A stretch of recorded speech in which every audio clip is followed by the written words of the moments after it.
Another great question that we heard at the University of Regina fair this week, which we've heard in other places as well, is will my spouse be able to live with me and find work? So we'll break that into two parts. Will my spouse be able to live with me? And the answer is if you are, well, let me step back. The short answer is yes. If you are legally married, then your spouse will be able to be eligible for a residence permit as your spouse, your legal spouse, and they can stay with you in China as long as you are there working legally.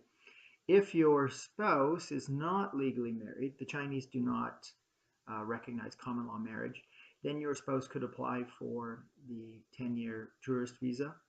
I say 10-year, meaning Canadians are eligible for a Chinese tourist visa that is valid as long as your passport is valid, which could be up to 10 years. So that means your spouse could live with you, but they would have to leave the country every 60 days. So let's break down the school year and say you arrive at the end of August to start the school year. Your spouse would need to leave the country once, um, probably um, before the winter holiday occurs, which you're most likely going to leave the country anyway to go somewhere to travel. So leaving the country could be as simple as going to Hong Kong for the weekend or even for a day, Hong Kong or Macau. So you really don't even need to get on an airplane. You could just take a train down there and it would be an enjoyable weekend for both you and your spouse. You return with your Z visa and your work permit, and your spouse just returns and is able to stay another 60 days. Um,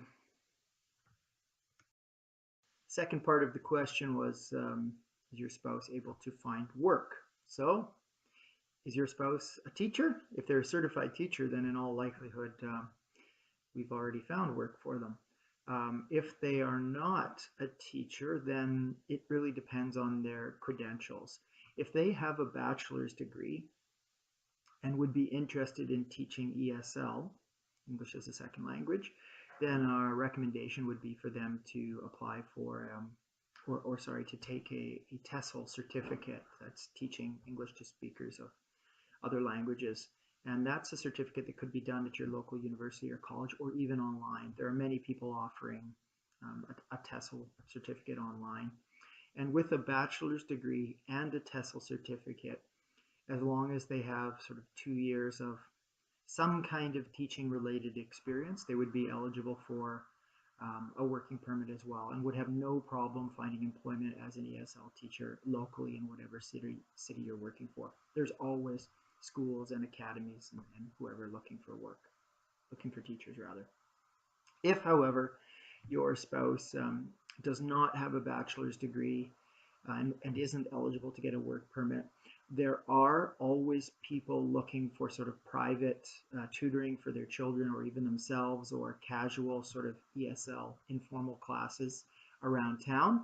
Having said that, technically that is illegal and that's not something I'm promoting as a formal option. That's not something we're going to offer you as part of your teaching contract to set up something like that for your spouse, because of course that would be considered working under the table and illegal.